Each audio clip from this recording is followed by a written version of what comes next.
Paranormal Dimensions is a regular feature on Mondays on the Paranormal UK Radio Network.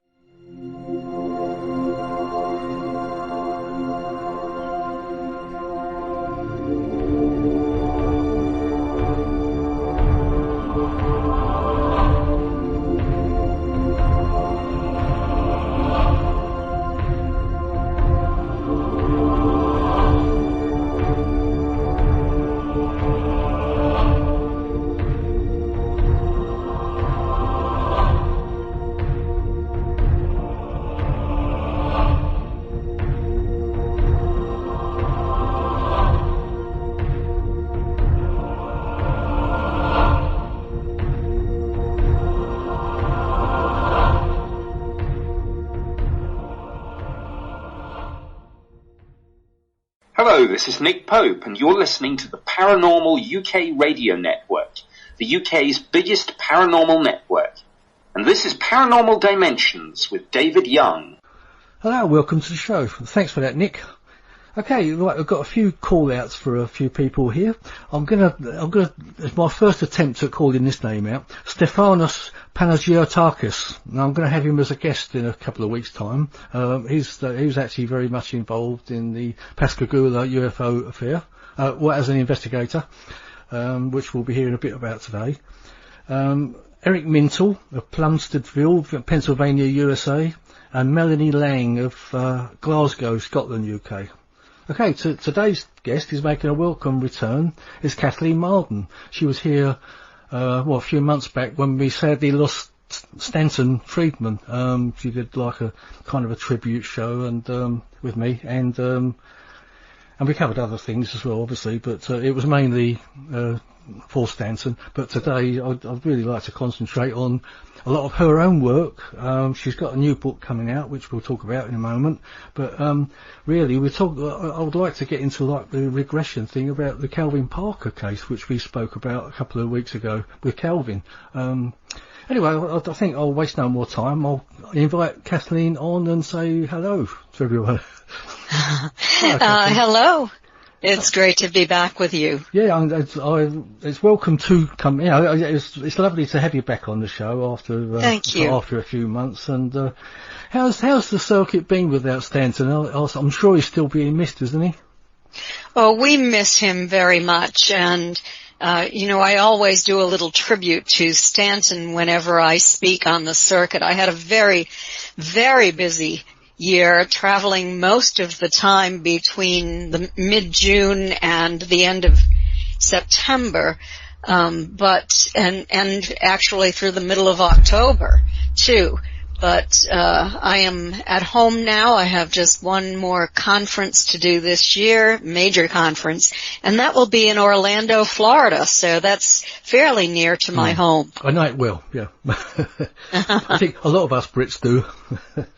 But, I know you've got a new book coming out, but really, before we go into that, because I had Calvin Parker on a couple of shows back, we were talking about this regression, and I wonder if you could give us your views on it and your perspective on it a little bit. I would be very happy to. I was asked by Calvin if I would be able to do hypnotic regression on him when we were at the International UFO Congress Conference in Phoenix, Arizona. And that was the first week in September. So I said to him, well, I am a professional hypnotherapist and also quantum healing hypnosis practitioner. So I do charge for my services.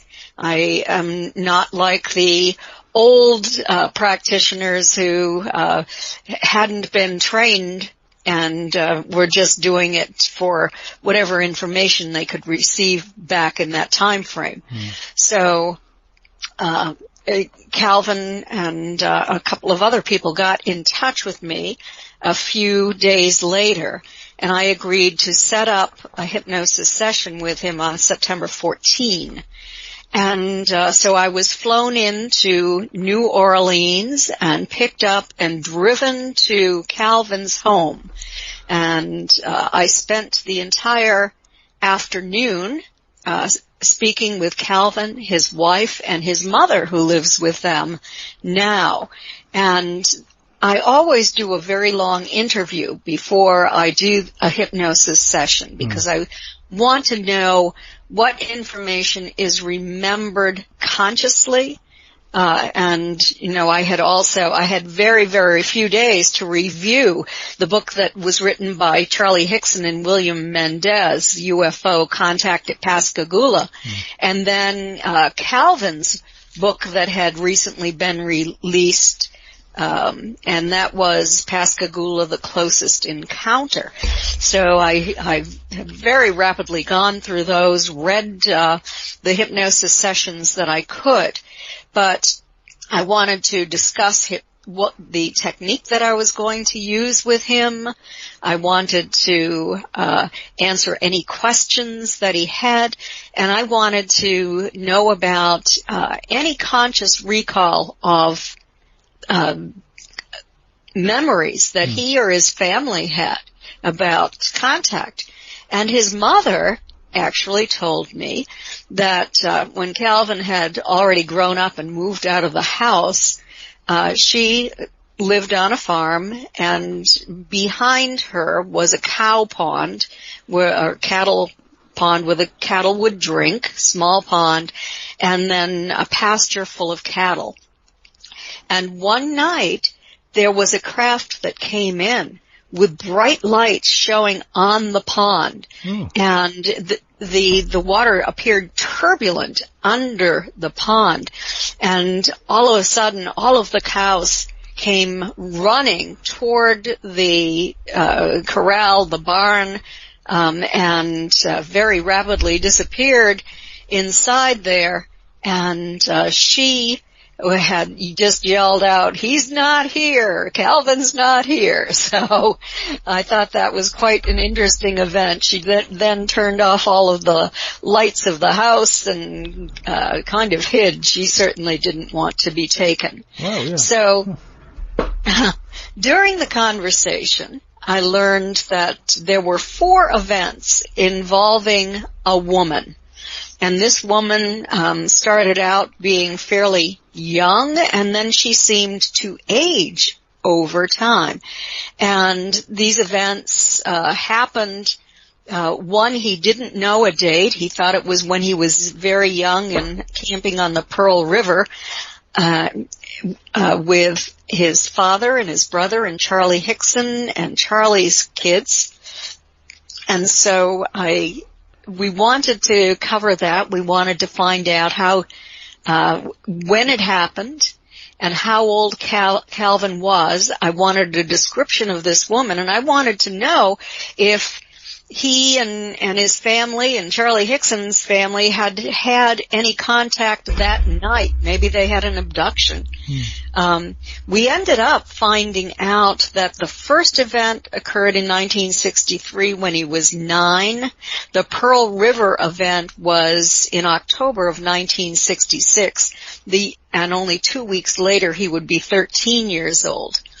And then we wanted to cover the event to try to get new information, more details about the event on October 11, 1973 at the Shopper shipyard, where he and Charlie Hickson had gone fishing. That was the huge event, and Calvin had just moved down to the Pascagoula area then, and was renting a room from Charlie. He'd actually had his first day of work, and before they went fishing.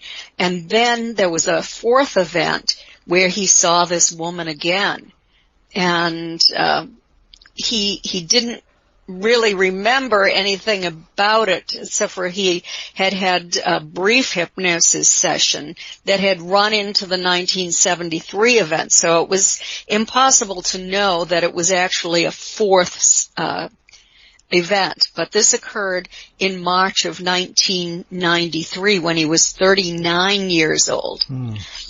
So I did hypnosis with him on all of those 4 events. And when I do hypnosis, the kind of technique that I use, is a technique that was developed to be very kind and gentle.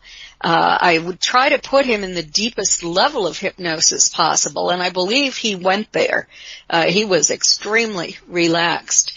And I also provided an escape route for him, so that if he had any distress at all, I put him into a gently rocking fishing boat where he was lying back on a chaise lounge and just feeling comfortable and safe inside a pyramid of white light that was his protection.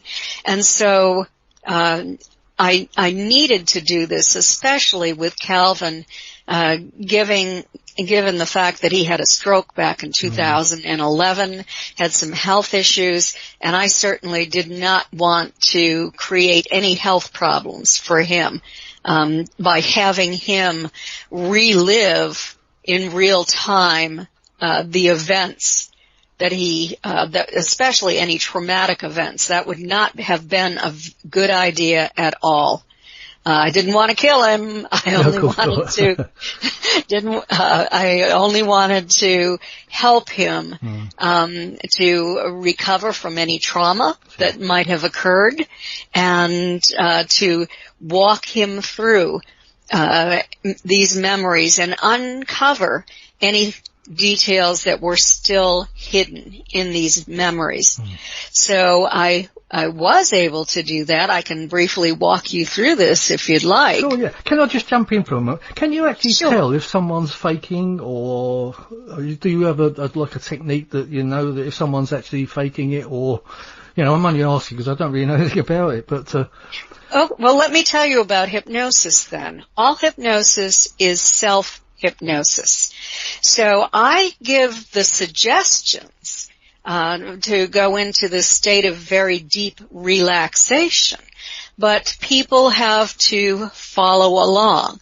And I knew that he was in a very deep state of relaxation just by questions that I asked, and I observed him very, very closely. He was lying on a bed, covered up, very comfortable, and I was seated in a chair very close to him and looking at his face very carefully, looking at any expressions that he had. Now, I do want to say that it is possible to lie under hypnosis. And, just like it's possible to lie when you're not in hypnosis. And I also want you to know that people become lightly hypnotized all the time. If you're looking at a television screen... That's true, yeah. You can gaze into an open fire or something, can't you? I was just going to say that. Yeah, a little while ago, yeah. Yes, absolutely. And even when you're driving, you can get road hypnosis. Yes, I've had that as well. Yeah, you're right. That's just before you start falling asleep, isn't it? Yes, it is. And you undergo a hypnopompic and a hypnagogic hallucination kind of state. That's a word I've never heard before. Every night before you fall asleep, it's hypnagogic. Yeah. And as you're waking up, it's hypnopompic. So you enter in, your brain is in that state every night before you fall asleep and every morning before you wake up too. So this is something quite usual, except for the fact that when I do an actual hypnotic induction where I give all of these suggestions, I'm trying to take him to a deeper level where we can access information that isn't normally accessible to him. And many experiencers have blocks. So I use different techniques that I have learned to get beyond those blocks to the information that we are seeking. So it requires a lot of education and experience to be able to do this and do it well. So I did the 4 regressions with Calvin, where I took him back in time, and I use a special technique to do that as well. And would you like to hear about? Absolutely, yes, please. What happened? Okay. Sorry, I interrupted you before, so because you were going to go into that, and before I interjected. Oh, no problem whatsoever. And so the first event happened when he was 9 years old, and he was living in his childhood home in Sandersville, Mississippi. And it was nighttime before dinner, and he and his brother were just sitting in his bedroom and looking out the window at a snake that was eating a frog. Oh, no. And so, I wanted to get as much detail as I could. So I was trying to take him back to that day to, what he was viewing, what color was the snake, how big was the frog, things like that, just to trying to enhance his memory and giving him memory enhancements. And he said that he saw this woman who turned around. She was walking by the barbed wire fence that went to the pasture, and she was only about 10 feet away from him. And she turned around and looked at him, but he said she doesn't have a face. And I thought, well, what does he mean she doesn't have a face? Does that mean that he can't see her face from the distance that she is? Maybe she's more than 10 feet away. And he made it very clear to me through, further questions and answers that he could see right through where a face would be. And she was wearing a blue scarf on her head, and he could see the point of the scarf in the back, where it was like a handkerchief on top of her head. And so there was no face visible. And, but he did describe her clothing that was all blue, just regular blue slacks and a blue shirt, and everything was blue. And so, she just walked off into the woods, and I thought, well, maybe this is a regular woman who is walking by. And so I asked more questions about it, and he said no one ever walks by here.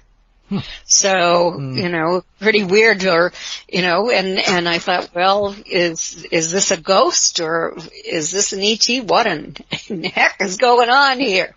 And so we went on, and later that night, his brother woke him up. And they both slept in the same room, one in the bed and one on the floor.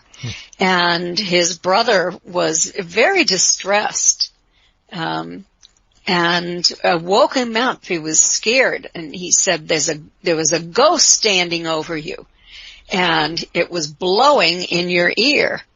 And so Calvin said, well, his ear was wet. And so I said, well, was anybody there? Nobody was there. But his brother claimed he'd seen this, but he couldn't describe what it was because he'd covered his head over. And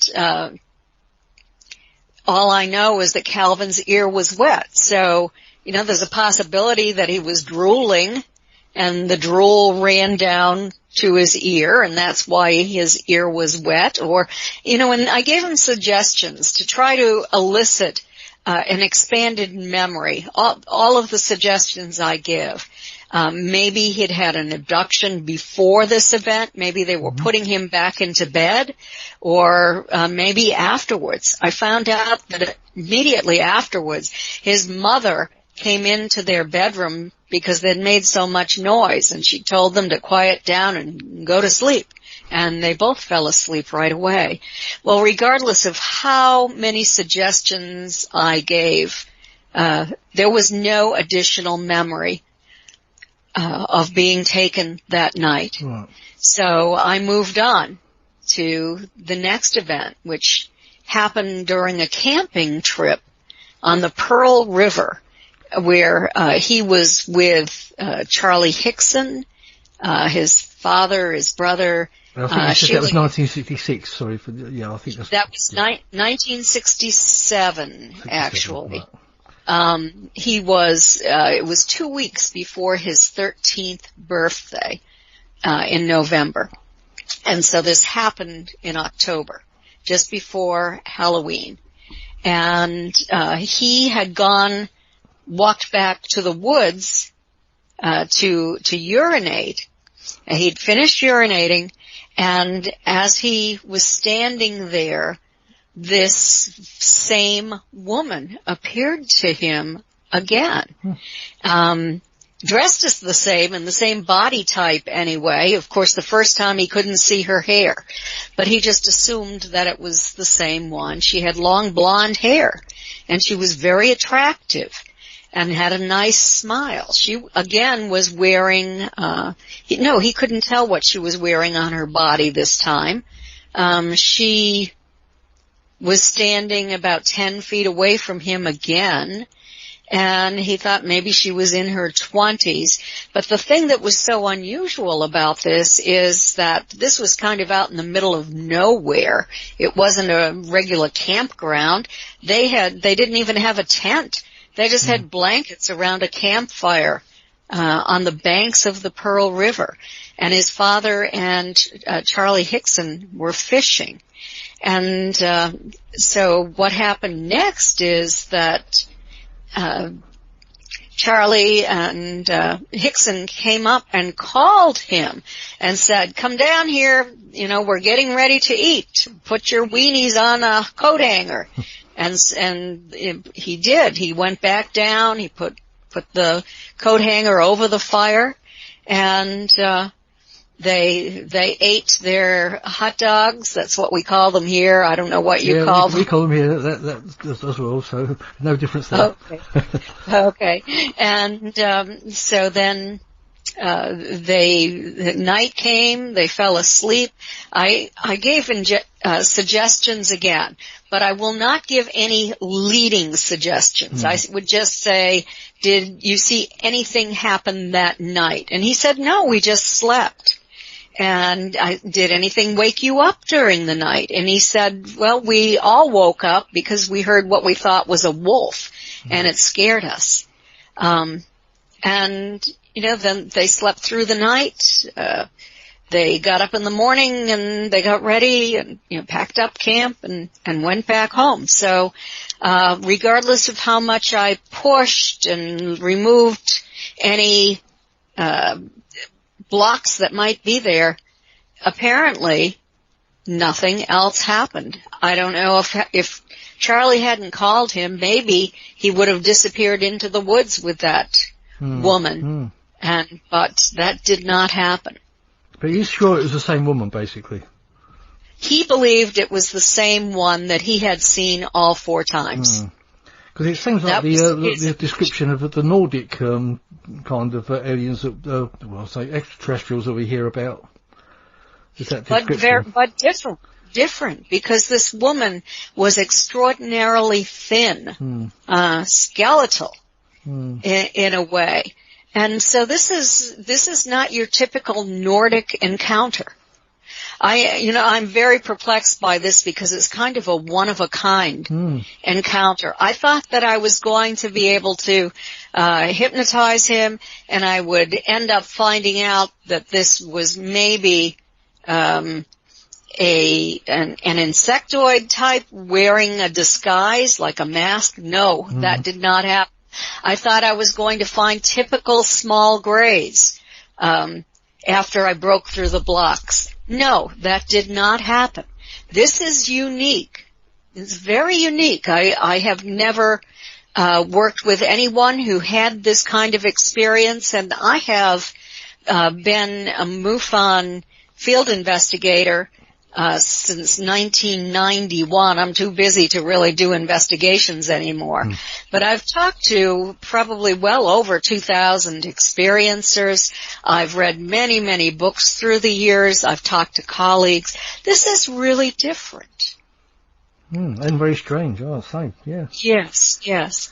So in 1973, when he was 19 years old, he worked his first day with Charlie Hickson at the F.B. Walker and Sons shipyard. And he was a ship fitter.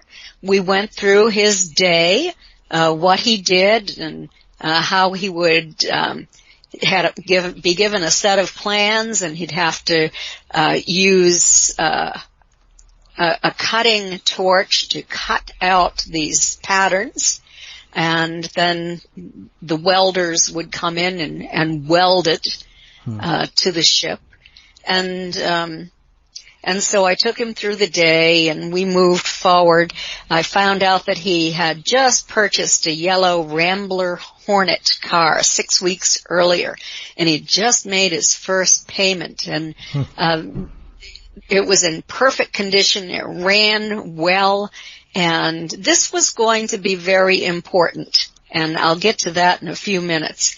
But they arrived at Charlie's house, and they didn't have dinner there because Charlie had an argument with his wife, and she wanted him to stay home. He had done a lot of fishing. She wanted to talk with him about something important. He didn't want to talk to her, and they both left. This was, for Calvin's first day. He'd just rented a room from Charlie and his wife, and they packed up Charlie's fishing gear. Calvin didn't have his fishing gear with him.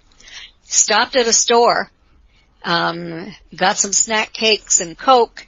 Calvin did, but Charlie got a 6-pack of Schlitz, and Calvin said it's because the store wouldn't be open. Schlitz is beer. Yeah, I know the ones. Okay. So they decided to go fishing at an old grain elevator. But the mosquitoes were so bad that they ended up leaving. The mosquitoes were just biting and biting, and they didn't even get their fishing rods. I was going to ask about that. When they were actually camping by the river, they must have had a lot of mosquitoes around, eaten alive. Well, maybe they had insect repellent, because that was something that Calvin didn't mention.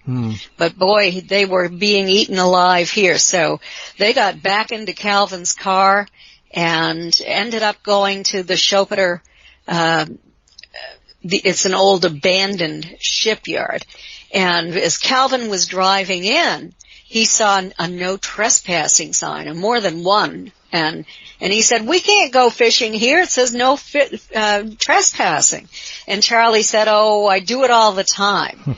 And so Calvin took him at his word, and they unloaded their equipment, and they parked quite a distance, about 120 feet from the shore, because there was a lot of debris between them and the shore. There was an old hot water heater, and a lot of things had washed up onto the shore. There was tall marsh grass. There were what he called fishing poles. I don't know if that is bamboo. It might be. About 6 feet tall. So they had quite a lot to go through. And so then, they got through everything, and there was a fishing pier that they saw. So in previous investigations through hypnosis, the suggestion was given, so you see the wooden pier ahead of you, describe the wood. And so they gave the impression that it was really an awfully broken down pier, and there were just pieces of wood here and there. But I don't ask questions that way. And so what I said to him is, describe the pier for me. What do you see? And he said, it's made of concrete. Oh. And I didn't know that. And so he told that it was quite wide. I think he said about 10 feet wide and about 20 12 feet wide and about 20 feet long. And so it was not in good shape. There had been metal on that pier too, and it was very rusted, and some of it was rusted away. And there was a distance between the pier itself and the bank, so they had to kind of jump over it to get over the water. And so they're out there, they find a log, and they pull the log up, and they're sitting on the log. Charlie is half standing. And then Calvin notices blue lights that are reflecting on the water, and he says, "Oh no, we're going to go to jail." He thinks that they're the blue lights from a police car that he's seeing, and the police have come up and they're fishing in an illegal spot. And so I don't think they're bothered, do you? So he becomes quite worried about that, and so he turns around and he sees that it's not a police cruiser, and he's trying to figure out what's going on, and he notices that Charlie has a very serious look on his face, and he kind of backs up a step, and then they see three figures who are just kind of flying over the top of the grass effortlessly towards them. And I say to Calvin, "Well, what passes through your mind then?" And he says, "Run like hell." But he can't go anywhere because he would have to jump off that pier and possibly drown in the water. And there's nowhere to run because these entities are coming toward him. And so I ask him, what do you see from that one who is coming toward you? He said that two went to Charlie and one came toward him. And he said it's tall and it's a bulky thing, and it's bulky and gray. And so then I get into, is this thing still kind of above the ground, or is it standing on the pier? And he says it's still above the ground, and it takes him by the arm. And when it takes him, he feels a sting, and he becomes wraps its hand around him, and he becomes extremely relaxed. But he tells me that this gray thing, it was like a head with no neck at all and no facial features, only kind of a line where a mouth would be, and kind of three pointed things that come out. They're not very long, and they're kind of rounded. One where a nose would be, and two where ears would be. He thought they may have been robots who's possibly robots, bio-robotic, but he insisted that it looked like elephant skin, wrinkled elephant skin. But his legs were together, they didn't move separately, and the head was just kind of rounded off, no neck, no legs, and so finally, when it gave him that stinging sensation, he became very docile. He was no longer fearful, and he just became very, very relaxed. He's taken onto this craft and down a 10 to 15 foot hallway, and then this thing stops with Calvin, who seems to be floating too in an upright position, and they turn in unison. This thing kind of swivels in the way it turns, and it's facing a wall with absolutely no openings, no seams, nothing. And then all of a sudden, a doorway kind of opens up where there wasn't even a seam. And light radiates from the walls, but there are no fixtures. And he carries Calvin into this room where there is a beautiful, crystal bench or bed. And it looked uncomfortable but when he was put on top of it, he was lying there paralyzed, and all he could see was the ceiling, and it was extremely comfortable, almost as if he was floating on air. And he saw a metallic blue square thing come down from the ceiling, and it started to circle around his head and made clicking sounds. And then it just stopped and went back up into the ceiling. And so, I said, well, what happened next? And he said this thing, whatever it was that had a hold of him, backed up to the wall and stopped moving completely.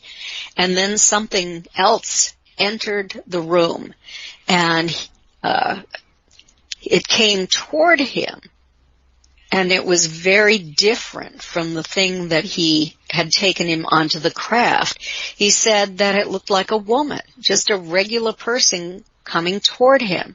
She had brown eyes and very, very long fingers, and her skin was very pale. Her hair appeared to be blue, but there was blue light in the room too. And it was short and very thin. So I'm going, could this be a hybrid? What's going on here? And I discovered that he could not see through her hair. Even though it was thin, he couldn't see through it. So that kind of eliminated the idea of her being a hybrid, unless she was a hybrid with thicker hair than usual. And then she started rubbing his cheek, and her fingers were very, very long, he noticed. And then she put her fingers on his chin, and his mouth opened, and she ran her fingers down his throat, and he started choking. He was choking very badly. Yeah, I found that very strange, that part of the story. It's weird, that part. It is very weird. What on earth could she have been trying to achieve by doing that? Well, I don't know. But his nose started to bleed, and he was choking. And she backed up and then kind of left him alone. So the only thing that I am able to think of, based upon my knowledge of what happens, is that she had something in her hands that he didn't see that contained an implant. And she was trying to insert an implant that went into his nasal cavity, since his nose started to bleed. So it might have passed some kind of barrier to go up into his head. Oh, especially with the long fingers, yeah, that makes sense. Yes, so that's all I can think of. And he had limited vision because the fingers were so long and so close. And so the session kind of ended. He and Charlie were taken back to the pier.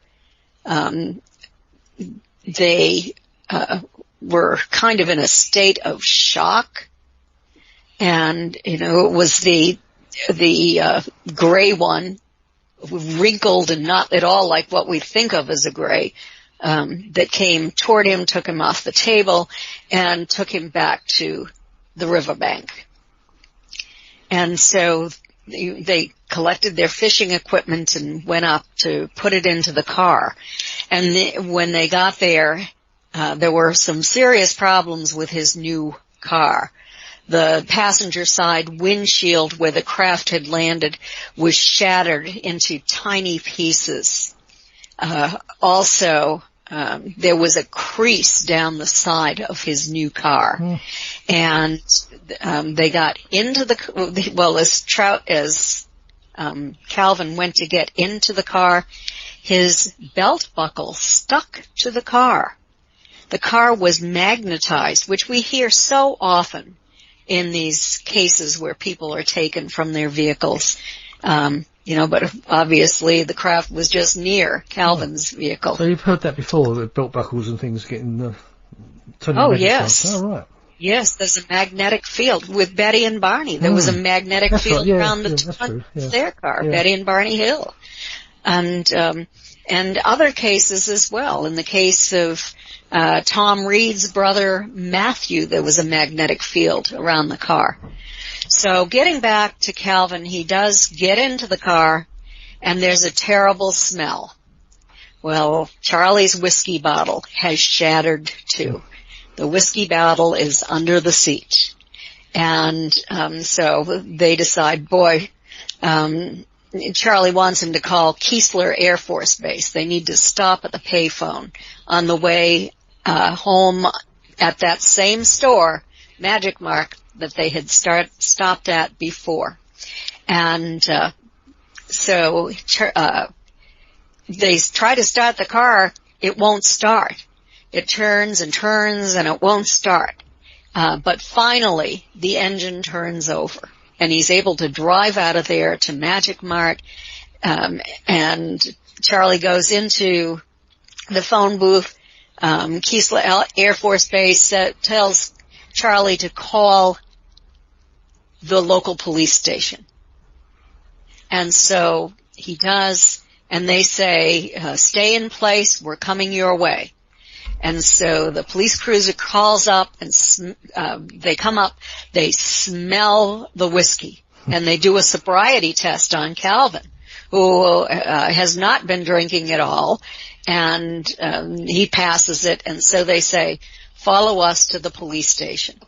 And at the police station, they interrogate them separately, and they place them in a room together with a secret tape recorder, which records their conversation. And Charlie is so distressed. He's never been as distressed, even though he was a veteran in the Korean War. Calvin falls to his knees and starts praying. This is a very distressing event. And this is part of the reason why so many people thought that this case was real, that this was so credible. And so then I leave that event and move on to the event that happened in March of 1993, when he was 39 years old, and he had decided to go on a fishing trip off the coast of Mississippi. He loves fishing. He probably told you that. I think he spends his life fishing, doesn't he, as much as he can. He absolutely does, and I'm surprised that after this event he still wants to go fishing. But because he didn't remember that much of it before I hypnotized him. But okay, so he is out. It's just before noon. He is waiting for the tide to come in for his day of fishing, and his wife had made a sandwich for him. He takes a bite of the sandwich. It doesn't taste good, so he spits it out, puts the sandwich down, and for some reason, he looked up, and his eyes caught a cloud that was moving in toward him. I believe it was kind of a low cloud, and he's looking up at the cloud, and he sees that there is something hidden in the cloud, that he can see a straight line in that cloud, and he thinks, gee, I wonder if a craft is hidden in there. And so the next thing he knows, he's being pulled up into the air. And again, he meets this woman, and this time she's dressed in a bluish bodysuit, but she appears older, and now her hair is longer. So it appears that at least she is a sentient being, if it is the same woman that he's seen all of these times. And he said that this time she's crazy. And so I said, how is she crazy? What made you think that? And he said, I don't know. She grabbed me and threw me on the table and put straps on me. And I said, she strapped you down? Did you see the straps? And he said, no, I didn't see the straps, but I felt them. You know, the unusual thing about straps is you usually don't hear this in cases of alien abduction. Straps are pretty primitive. Most extraterrestrials can paralyze the person, and we know that Calvin and Charlie were paralyzed. So why would this woman put straps on him? And so I start asking, and what I find out is he doesn't actually see straps, but he can't move his arms or his legs, and he feels like there's something that was restricting his movement. So, you know, but maybe they were and maybe they weren't. Yeah, I suppose you know, if he couldn't move, he's just imagining the straps. Yeah, that makes sense. And something that happened on this first event happened again. He smelled ammonia in the air, and this time he kept hearing something dripping and hitting the floor, and he was able to roll his head around enough to see that blood was running out of his hand, and it hurt very, very badly, and it was burning. And as the blood ran out, he became weaker and weaker. And then he saw that tunnel with the white light at the end of the tunnel. He thought he was dying. And then he thought that she was going to kill him this time. I've never heard this before. And then he remembers vaguely kind of passing out. And then she seems to go into that tunnel and pull him out. And he said he's still tied to the table, but for some reason the straps are off. When he can look. You know, he still has a scar on his hand that he showed me and I photographed. And very interesting there. And so then she pulls him off the table and kind of slams him up against the wall. He is angry at this point, and he's looking for a way out of the room. But there's no doorway. There are no seams that would indicate there's any way to leave that room. He wanted to grab her and jump off the craft with her, and he didn't care if it killed both of them. But he wanted out of there. And so she puts him up against the wall pretty violently, tips his head back again, and the finger this time goes down his throat and up his nose, maybe another insertion of an implant, or to take one out, I don't know. Or a second attempt, yeah. Yes, that's all he could remember with all of my suggestions, so that's as far as we got. But he remembered more of what was going on in the room. He started bleeding again, and he felt pain, and he felt electricity going through his body like an electric shock. And then he started to see little balls, about golf ball size balls of electricity coming toward him. They were moving all through the room, and he became so upset that he grabbed her by the throat and started slamming her head against the wall. And she started bleeding very badly. And so I said, where was she bleeding from? From her nose, her ears, her eyes, and the color was coal black. And so it wasn't like human blood. And he said that she was kind of clawing at his eyes, and so he was bleeding from what had happened. She tipped her head back and made an utterance, and I asked, what did that sound like?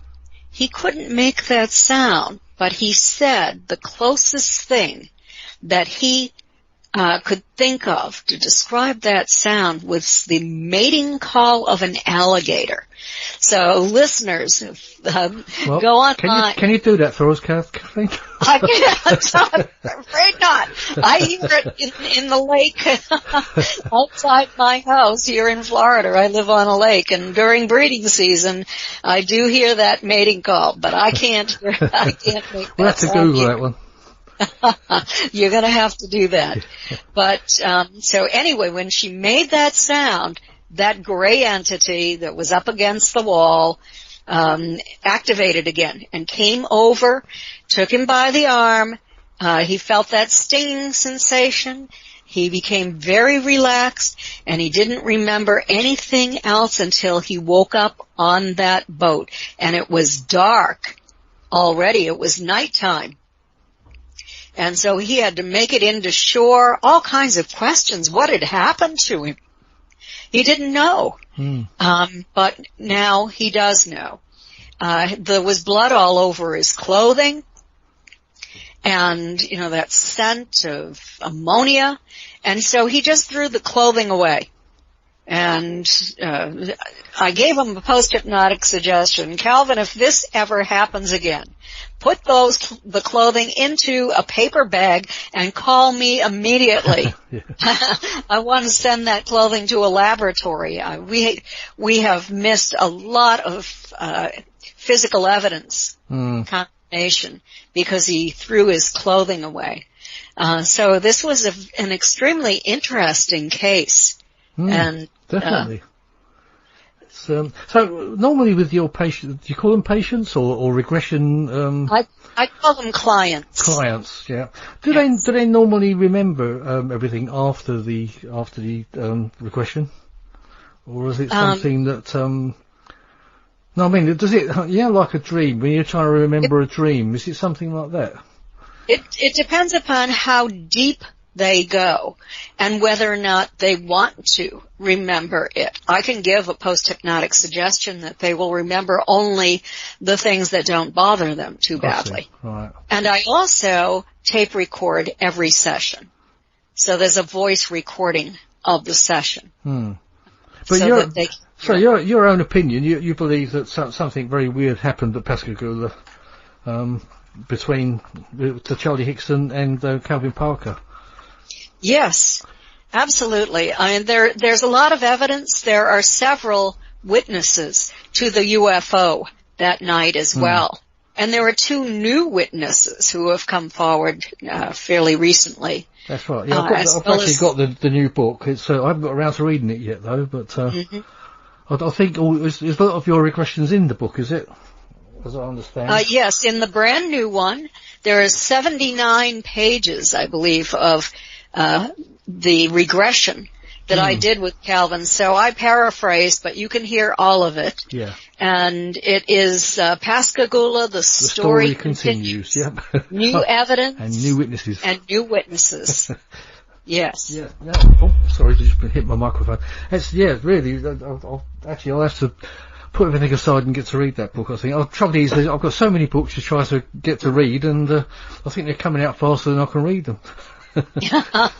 There have been a lot of books coming out recently. It is a fantastic story anyway. And talking about books, now you've got a new book. It's just come out, has it? It's been released?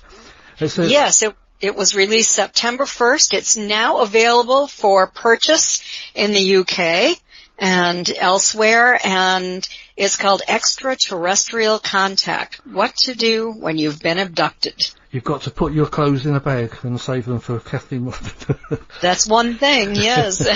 No, it looks like another fascinating book. I'll certainly put a link on my Paranormal Dimensions page, on the radio network page. This is your 5th book, isn't it? Yes, it is.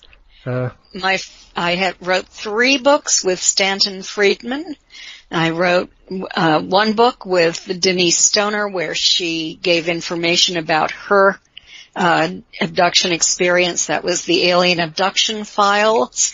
My books with Stanton Friedman are Captured, the Betty and Barney Hill UFO Experience, also Science Was Wrong, and then Fact, Fiction, and Flying Saucers. So a lot of archival research we did together, and a lot of really good information that had not formally been available to the public, coming from physical archives that we visited and received information from.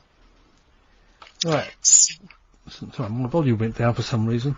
This book, it says it's an excellent guide for people who suspect they are being abducted or bothered by aliens or anyone who is fascinated by visitations from other worlds. Why did you decide to write this book, and what can readers expect from it? Well, I decided to write it because I'm the Mutual UFO Network's Director of Experiencer Research. I formed that team in 2011, and now we receive, on the average, 100 questionnaires each month that people fill out on MUFON's page. It's www.mufon.com. You scroll down to Experiencer Research Team and ask to speak with someone. Then it takes you to the ERT page. When you get there, you click on complete the questionnaire. It's a simple 30 questions. You complete it. Goes to Dr. George Medich, the assistant director, and he then assigns one of the 30 members of our team who speak with experiencers on a day-to-day basis. They're all specialists. They're all kind, compassionate people. This is not an investigation. If you want to go have an investigation, you have to use a different process at MUFON that you'll see. But if you want to speak with someone who is going to just be a kind, caring listener, then that's what you will get. And so, sure. So if anyone's listening out there to this, it's that's a good point, isn't it? Yes, and we received so many requests. One month we had 150, and I thought, boy, what the public needs, what everyone needs, is a book to help experiencers to understand modern contact, to be able to identify the type of experiences they're having, how to investigate those experiences, the stages that you go through from denial to trauma to acceptance, where you can release that trauma and now accept what is going on in your life. I did a whole chapter on what social research has found. And this includes a commonality study that Dr. Don Derry and I did for MUFON, 516 experiencers. We also have a couple of chapters on when you determine that it's not ET, angels, demons, and parasites. Do these entities exist? And angels or when you discover it may not be ET, ghosts and paranormal phenomena. And there is an overlap there. Yeah. So people who are having UFO abductions or contact experiences very frequently, at least 50% of the time for abductees, 60% of the time for experiencers in general, have these paranormal things going on in their house, like seeing light orbs that appear to be intelligently controlled. And this is with the naked eye. The feeling that something unseen is walking on their bed. And sometimes it's just kind of poltergeist activity as well, but not as frequently. So coping strategies. Something else that happens to experiences is that they become more psychic, particularly the abductee group. And so Ann Castle, who is a brilliant woman who works on the ERT, who is psychic and does psychic investigations with the police, wrote that chapter. So it's called Am I Becoming More Psychic? And then I wrote a chapter on when you want it to stop, coping strategies and resistance techniques. And then another chapter on going public. What if you want to go public with this? What can you expect? What if you want to write a book? what can you expect? So all kinds of suggestions. We have suggested websites, suggested reading, all sorts of information for experiencers or just for the general public who is interested in all of this. I've included stories about many of the cases that I've worked on, and also about some of my own abductions and events. So, loaded with information. That could be a whole new show, I think. With the I think some of these things are actually interdimensional as well. What is your views on that? Yes, I believe that certainly the entities from the astral realm are interdimensional, and UFO entities and even UFOs could come from another dimension, the fifth or sixth dimensions. And they, I believe, are able to use technology to lower the vibrational frequency of their craft and maybe themselves. So they are seen by us, but we also sometimes are taken from our homes through solid surfaces. And the thing to remember is this is absolutely possible according to this physicist that I have spoken with. Theoretically, everything has its own vibrational frequency. Yes, and I agree with that. Not that I'm an expert, but yeah, I have heard that before. It'd be interesting to have had those Stanton Friedman's take on that, wouldn't it?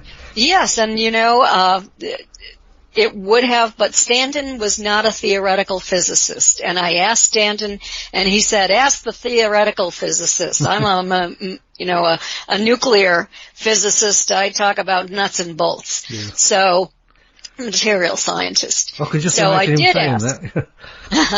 I did ask the theoretical physicists. And they said, remember, 99% of the atom is empty space. And all you have to do is line up frequency and phase for atoms to interpenetrate. And they said that this has been done on a very small scale using neutrinos in a laboratory. So we know that it's theoretically possible. It's been demonstrated in a laboratory. And I believe that this is probably the process these non-human entities use. And this is like an interdimensional portal that comes into the human environment, and the human atoms become energized and separate as they're energized. I believe that's why abductees who are taken, or experiencers who are taken to craft, have the same characteristics as near-death experiencers. That's my speculation, at least. Cool. Yeah. And it all makes sense scientifically. So that's what I postulate on that. Yeah, there's a lot of thought to think about this. Anyway, many people think that they're they're the only one having contact with non-human presence. Others think they belong to a small group of abductees. Can you give us an estimate as to how widespread alien abduction is? Would you know that, Kathleen? It's quite widespread, I have to say. Assuming that we have a population of 7.55 billion people on our planet, according to the estimates that I have found, maybe as much as 151 million people have had these experiences, and it happens around the world in all populations, through all languages. I did recently, last winter, a series via Skype with the people of China, And it was a series with them to help them have some support for what is going on in their lives, because I was told that there really is no support system in China. And this was a lawyer from Australia who is Chinese, who is trying to help the Chinese people. But we also have to remember that besides ETs, there are entities from the astral realm, maybe sleep hallucinations. We also have to consider mental illness, imagination, personality disorders, and all of those things when we actually investigate a case. But I wouldn't be surprised if the numbers are very, very large. So I think it's the important thing to point out, actually, because sometimes you do hear the people say, "Oh, it's an American thing that only happens in America," but that's not the case at all. It happens all over the world. Yes, and we have MUFON representatives in the UK, and we have a representative for the Experiencer research team in the UK. We have another one for the Germanic states. We have as many people as we can get from around the world. You draw a line of demarcation between the terms abductee and contactee. In fact, you wrote an entire chapter titled "I am an abductee, a contactee, an experiencer," with question marks. You wrote the workbook questions at the end of the chapter to assist people with this question. Why is it important to differentiate between the three, and why do you use the word experiencer? If that's an easy question to answer. So anyway, I believe that it's very important for people to be able to identify themselves as what they are. I don't like it when somebody is trying to force an abductee to call themselves an contactee, because contactees seek contact. It tends to be positive contact. And by our study at the Mutual UFO Network, contactees have a different set of characteristics from abductees. And so that's why I do this. And I want to say that not only does this chapter have a workbook, but at the end of every chapter there is a workbook to help people work through whatever it is I've discussed in the chapter. And the reason I use the word experiencer is because Dr. John Mack, who is a psychiatrist at Harvard University and a great investigator of contact and experiences and abductions, coined the term experiencer. So it encompasses contactees and abductees. So it's just can be used as one word that encompasses all types of experiences. Indeed. You wrote in the introduction, it's called "Academic Studies Sought to Identify the Reasons Why UFO Experiencers Embraced the So-Called Delusional Ideology When the Scientific Community Knew that Intergalactic Space Travel Was Impossible. Experts were hauled in front of the public to reassure the ignorant that sleep paralysis, personality disorders, misperception and a variety of other explanations could explain all the claims of alien abduction. You obviously don't accept these explanations as a valid dismissal of all alien abduction or ET contact experiences. How can you personally really know if their experiences are real? Well, you can know by doing your own investigation. And this can be done over time. And you need to be able to eliminate all of those prosaic explanations. Do you really have sleep paralysis? Are you having hypnagogic or hypnopompic hallucinations in reference to this? Is there any evidence? And a lot of times there is no evidence in one experience, but most experiences happen over and over again, periodically. And so I advise everyone to keep a journal next to their bed and to write all of their memories in that journal immediately. Write the date, write the time frame, write how this was remembered, whether you remembered it as a dream or as a real memory, sort of as if you were coming out of anesthesia. And also check your body out. See if there are any unusual patterned marks on your body. If there are, photograph them. Check your body out with a UV light or a black light. You can pick up a small black light flashlight for about, well, in the United States it's $5. I don't know what that comes out to in pounds, but not that expensive. No, it's about £6.50, £7, something like that. Yes, and you can find them for sale on the internet too. I've gone the wrong way. It's the other way around. Cheaper than that. Okay, so go into a dark room and look your body over. See if you have any patterned fluorescence on your skin. If you do, photograph that without using a flash, because if you use a flash, it won't come out. So those are just some of the suggestions. I wrote an entire chapter on how to investigate your own case. So it's again, full of information and a workbook at the end of that chapter. Yeah, it says each chapter has a workbook. I think I could miss that because you gave me a piece of paper to go read from. But you addressed the Commonwealth, the address the commonalities that experiences share in your chapter. What social researchers have learned about contact. Tell us about what researchers have learned about contact. MUFON's experienced a research study of 516 people. Yes. It's probably best to do one at a time, I think, there.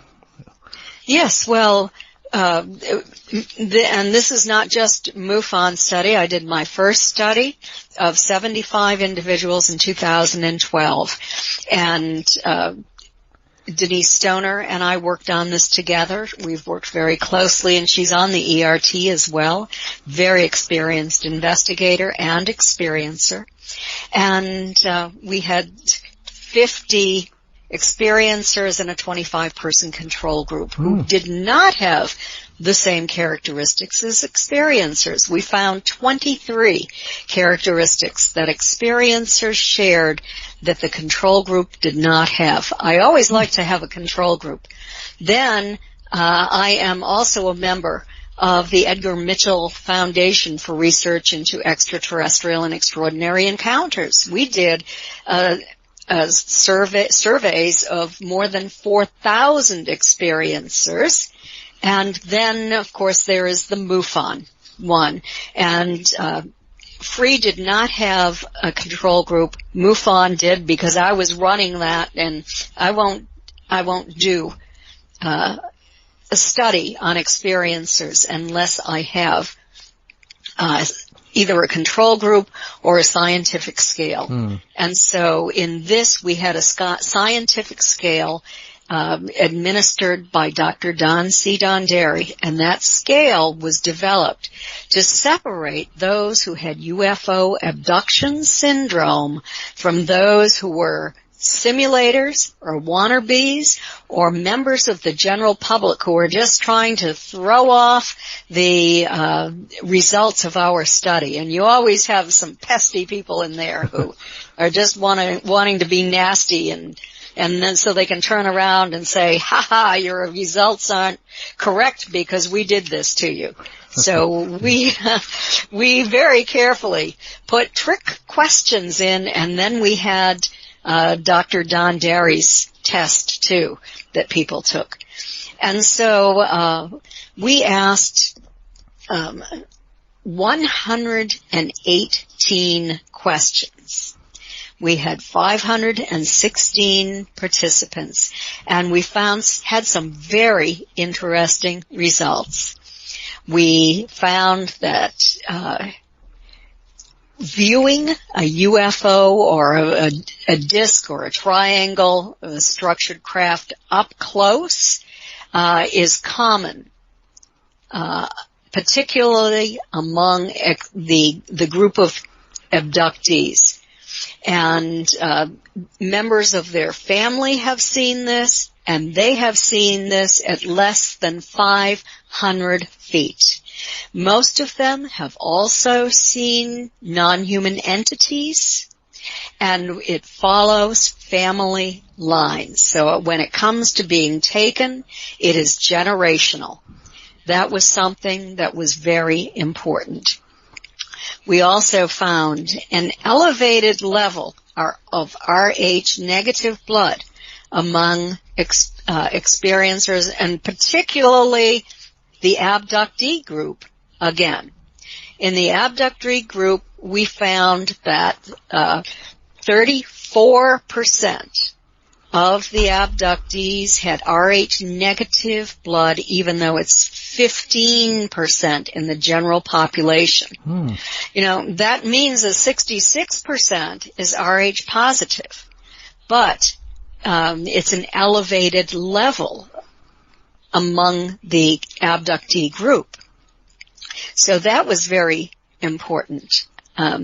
We found that a very high percentage of those who had contact had health-related problems that they believed were connected to the experiences they had. The health-related problems were traced to things like migraine headaches, nosebleeds, chronic fatigue and immune dysfunction syndrome, and fibromyalgia. 45% of those suffering from chronic fatigue and immune dysfunction syndrome stated that they had confirmed medical diagnosis. The rate is less than 1% in the general population.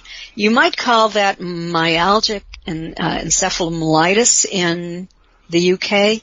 I'm not sure. I think they have a different name in the UK than in Australia.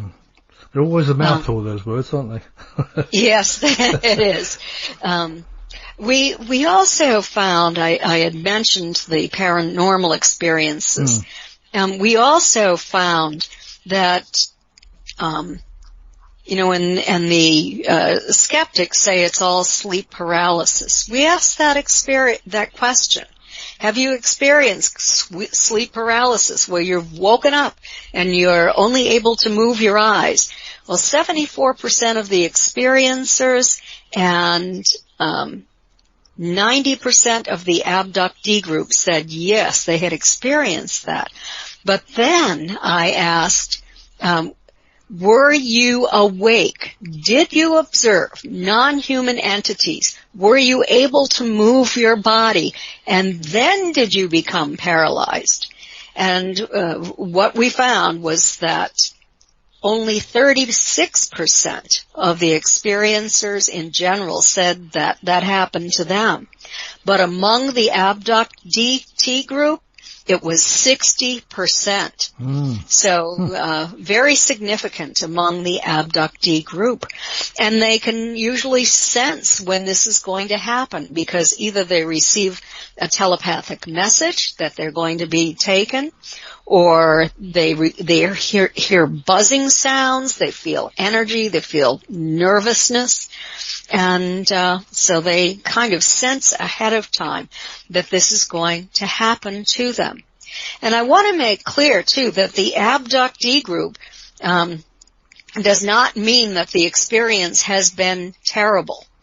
We asked, if you could, would you want this to stop today? Among the experiencer group in general, everybody who participated in this study, 71% said they wanted it to continue. But the rate was even higher among the abductees. 75% would not want their experiences to end if they could. So that was very significant. and it was even higher among freeze study. So I wanted to ask, what was the demeanor of these entities that you saw? Among all the survey takers, 48% said that it was businesslike. 65% of the abductee group said that. So that was highly significant. 37% of the experiencers in general said they were kind or gentle, where it was between 20 and 30% on the abductee group, depending upon the question. 20% kind, 30% gentle. And everyone said that their attitude toward these entities kind of varied by the type of entity they were interacting with. So those very short, if it's an experience with the Greys or the Zetas, the very short ones were not as nice, and I kind of think that they might be bio-robotic, because they too just stand up against the wall and only move when they're told to. But those taller ones, the ones we think of as the escorts, the educators, the examiners, the scientists, they are more caring, more friendly than the little ones. And of course, if you go on to the insectoids, they're not quite as caring. The reptilians are not quite as caring as the other, although there are groups of reptilians and some are more caring than others. We asked, have any of them considered evil? And only 10% of the experiencers and the abductee group said they thought of them as being evil. So very small percentage. There were kind of changes that took place among abductees. 86% said they had become more spiritual as a result of these experiences, even though it's only 69% in the general experiencer group. I've heard that over here as well, that kind of experience. Yes, and there were people from the UK who did take part in this study. There were people from around the world. And the English-speaking world. We didn't put it in other languages. 65% of the abductees had become more psychic. It was 52% in the experiencer group. 91% of the abductees became empathic. 81% of the contact or the experiencer group. We asked, when did your first contact begin? 72% said it began when they were less than 20. Only 6% said they were older than 40 when it began for the first time. And when it did, when they were over 40, it tended to be that highly negative experience. So, some very interesting results. It's all in my book, Extraterrestrial Contact, What to Do When You've Been Abducted. Yeah, it actually leads us into, there's an informative chapter titled Going Public. Given the possibility of ridicule, why would anyone want to carry their story to the public? Well, my recommendation is that you don't go public if you have anything to lose. If you have a good job and your company finds out that you are going public with this information, you might lose your job.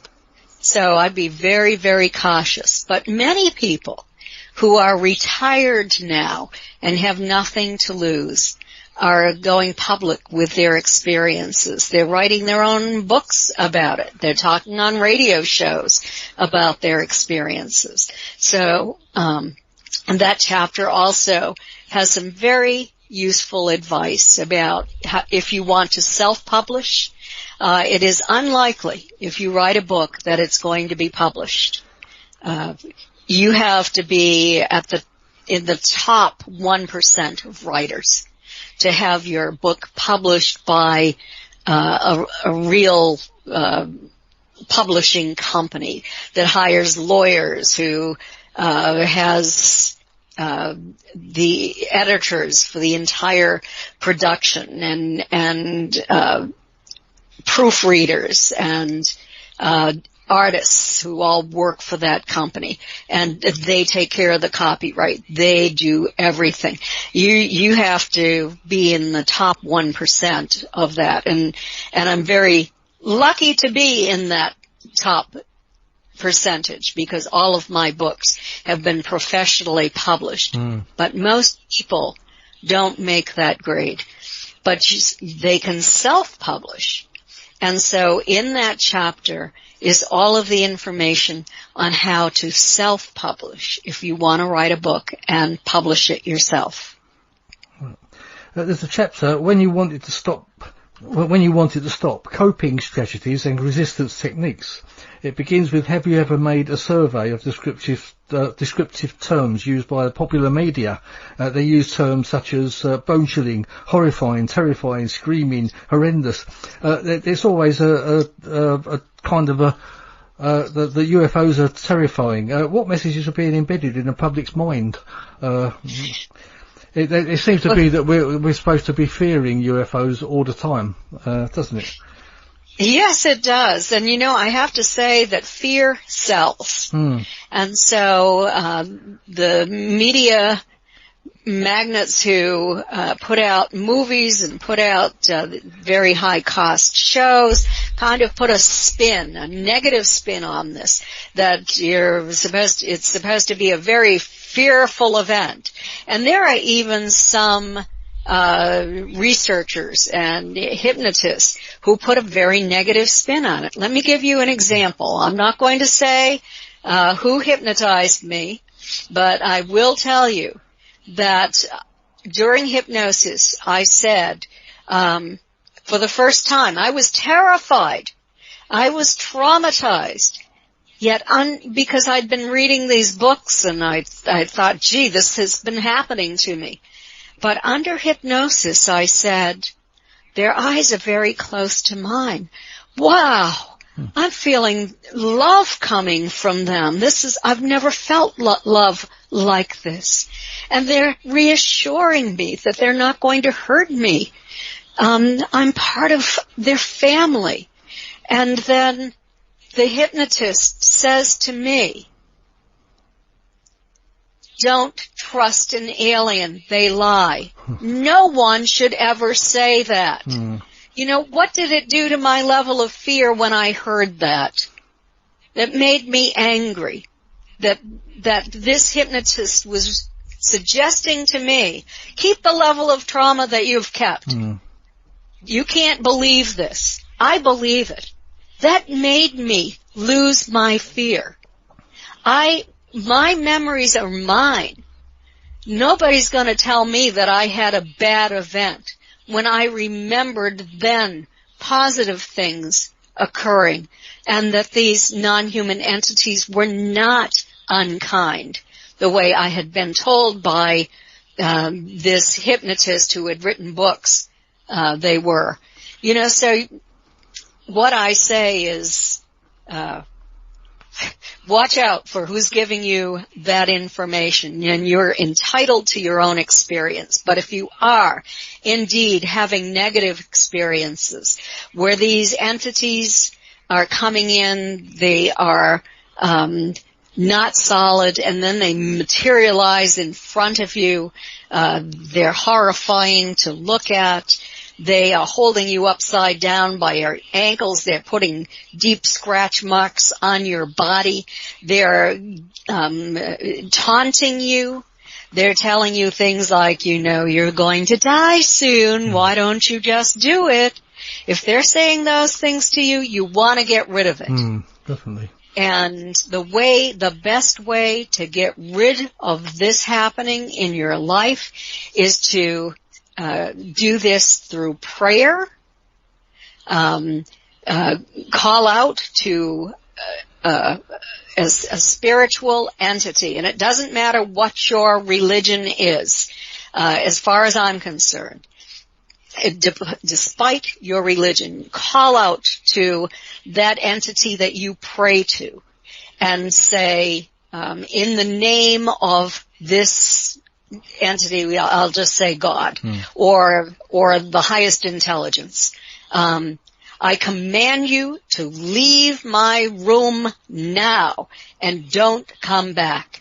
And if that continues to happen, go to a person who can remove attachments, or a person who can remove this from your house. If there's a portal that's allowing that thing to come into your house, seek the services of a shaman. They can remove these things as well. But you really need to get these things detached, and you need to get these portals closed down, because you do not want that negative experience to continue. And as I said, it happens in at least 10% of the experiencer population. Indeed, yeah. Well, it's been fascinating, Kathleen. So your book, Extraterrestrial Contact: What to Do When You've Been Abducted, is available on Amazon, I assume, and I imagine in quite a few stores as well, is it?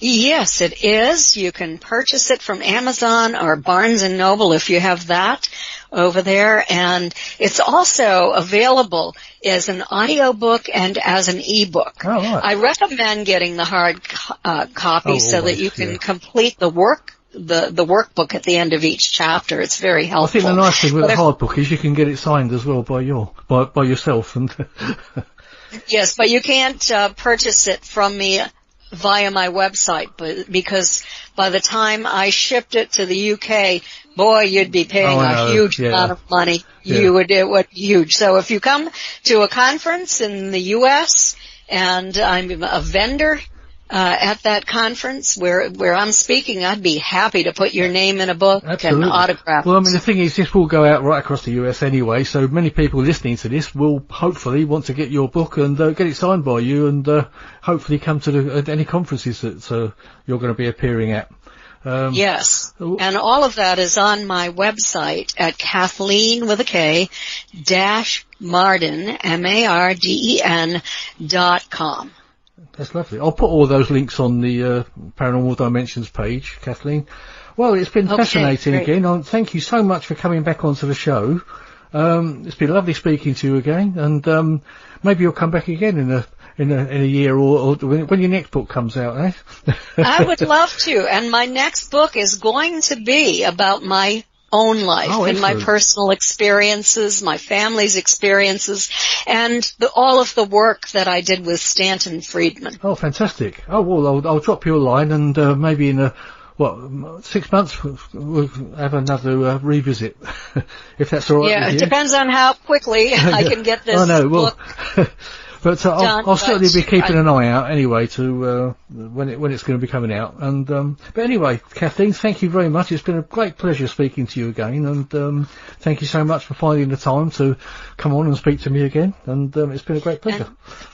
Thank you so much, David. It was a pleasure speaking with you again. Oh, it's been great. Thank you very much. Anyway, goodbye, Kathleen, and thank you again. Thank you. And thank you everyone for listening. This is the Paranormal UK Radio Network on Paranormal Dimensions. I'm David Young, and thank you for listening. Oh, wait. Just before you go, there's a news flash coming in. Now, nearer home, comes a special bulletin from Trenton, New Jersey.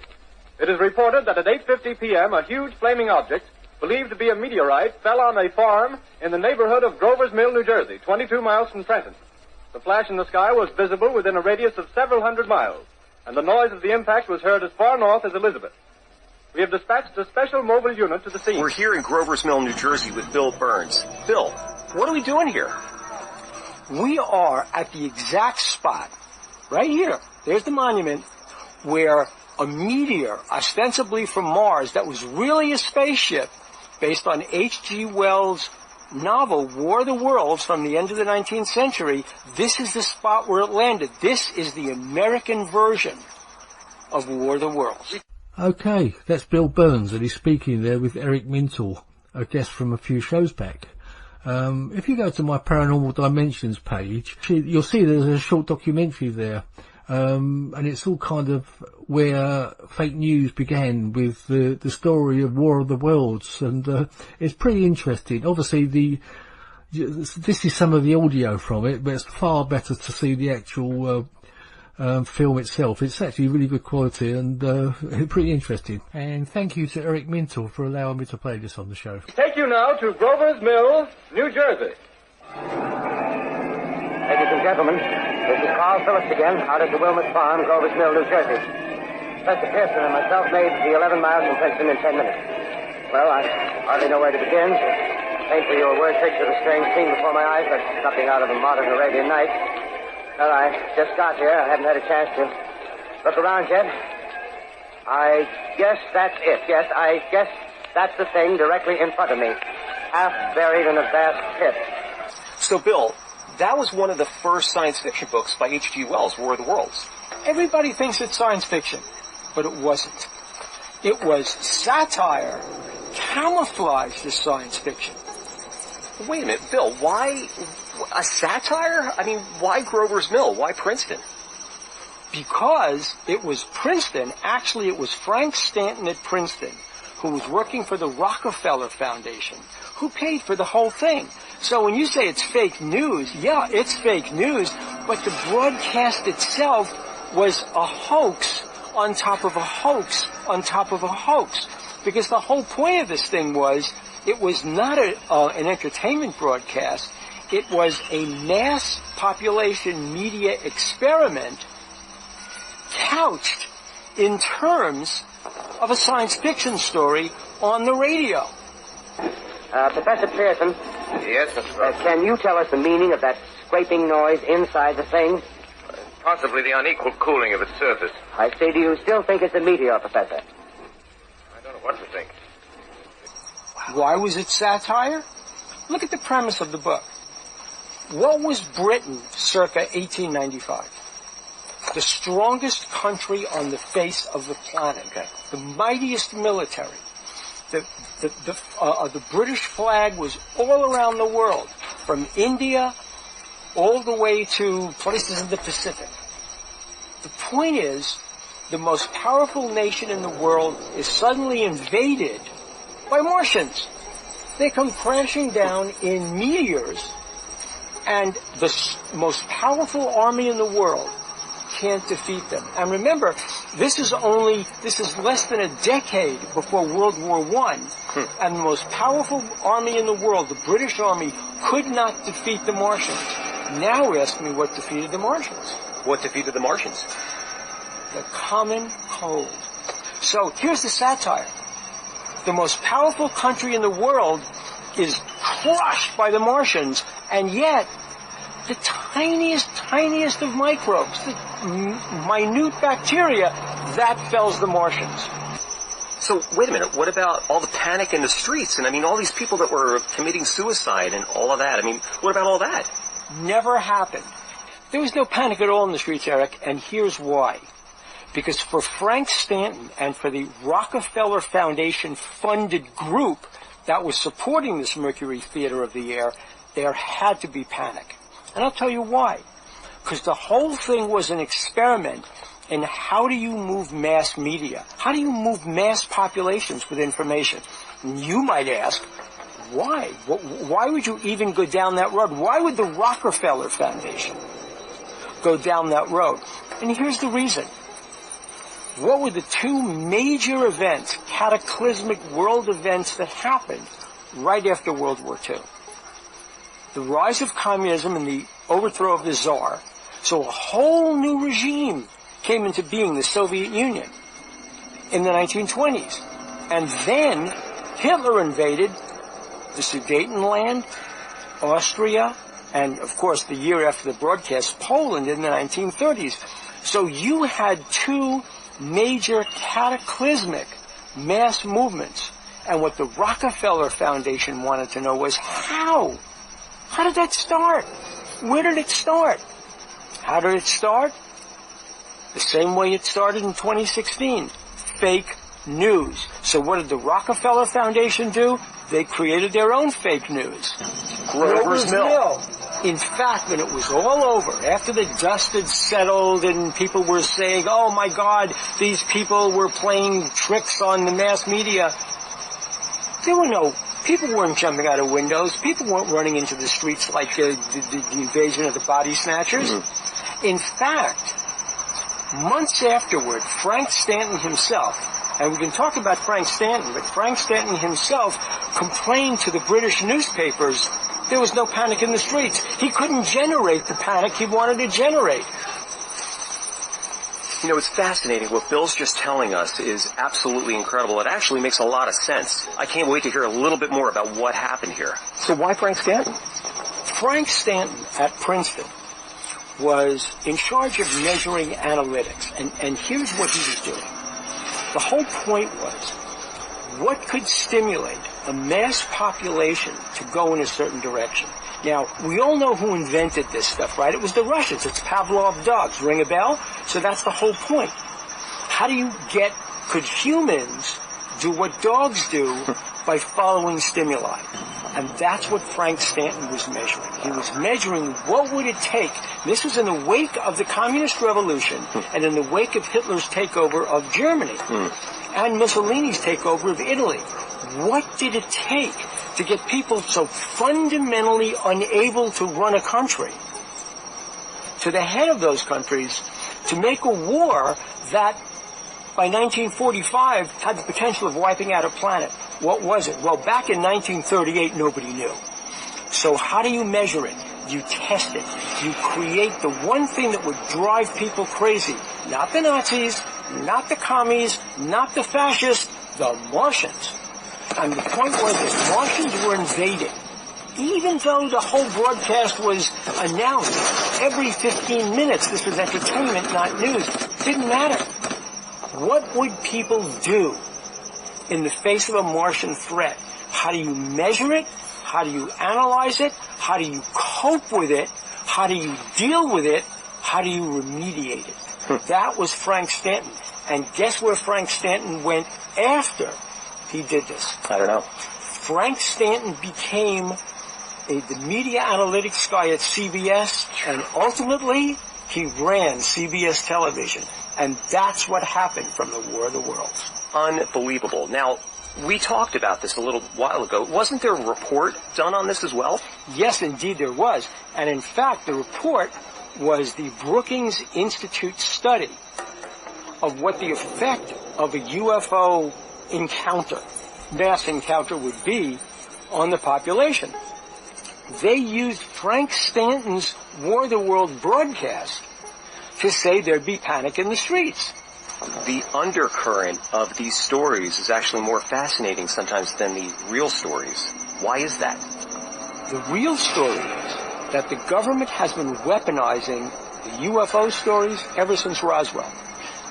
After the crash at Roswell, which was real, the cover-up was to throw the person who analyzed the material, Jesse Marcel, right under the bus. He had to leave the Air Force after the services split because he was so demoralized at being trashed by General Roger Ramey. But that was the first weaponization. And ever since, the government has used it. Even today, when those Navy Tic Tac UFOs from 2004, 2014 off the USS Nimitz, after they were revealed, it was revealed that ever since 1947, the United States government has been vigorously studying UFOs, and in fact, most of the UFO information and material and stuff that's been recovered has gone off to NGOs to keep it out of the Pentagon. Why? Because private companies are not responsive to freedom of information. Well, Bill, it sounds like the story is going to continue for a long time. Wait till next year. You've been listening to Paranormal Dimensions. I'm David Young, and this is the Paranormal UK Radio Network. Please tune in again next week.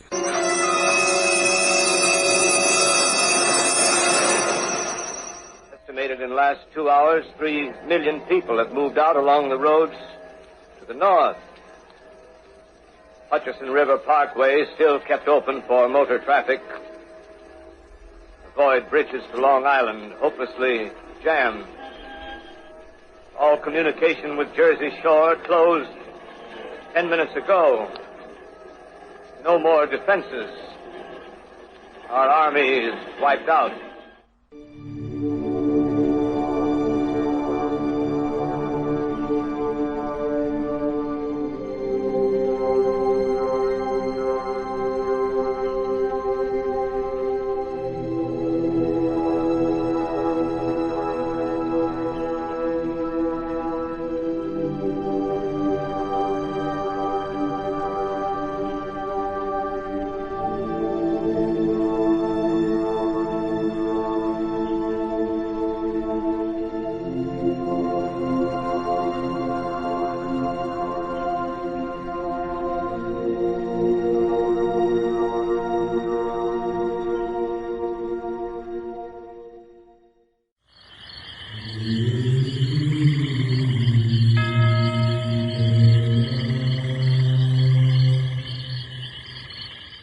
Paranormal Dimensions is a regular feature on Mondays on the Paranormal UK Radio Network.